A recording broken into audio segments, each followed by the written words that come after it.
তাদের কমপ্লেনের শেষ নেই। সারা বিশ্বে মুসলিমরা আজ নির্যাতিত, নিষ্পীড়িত। একটাই কারণ, তাদের জ্ঞানে বিজ্ঞানে অত উন্নত হয়ে উঠতে পারছে না। আমাদের এই প্রজন্মটি, আমাদের বাংলাদেশের কথাই ভাবুন, কি করছে তারা? টিকটক, সোশ্যাল মিডিয়া এগুলো নিয়েই পড়ে আছে। কিন্তু তাদের হাতে থাকা উচিত ছিল এখন বই। একটা জাতি তখনই বড় হয় যখন সে জাতি জ্ঞান বিজ্ঞানে, বই এবং প্রযুক্তিতে বড় হয়।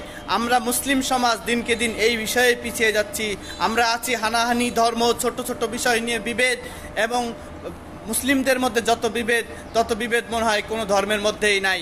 তো এগুলোতে টিকিয়ে উঠতে এবং এগুলো থেকে বের হয়ে আসতে আমাদের একটাই উপায়, সেটা হচ্ছে আমাদেরকে জ্ঞানে বিজ্ঞানে প্রযুক্তিতে উন্নত হওয়া, আমাদের সন্তানকে জ্ঞান বিজ্ঞান শিক্ষা দেওয়া, ধর্মের পাশাপাশি সকল প্রযুক্তি নির্ভরতা, সকল বৈজ্ঞানিক যে সকল শাখায় মুসলমানদের যে আপনার কি বলা হয়, সকল বিভাগে সিগনেচার রাখা।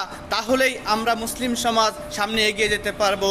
শুধু দেশ গড়তে হবে, শুধু ধর্ম নিয়ে পড়ে থাকলে হবে না। ধর্মের পাশাপাশি সকল বিষয়ে আমাদেরকে আপনাদের অভিজ্ঞতা অর্জন করতে হবে। আমাদেরকে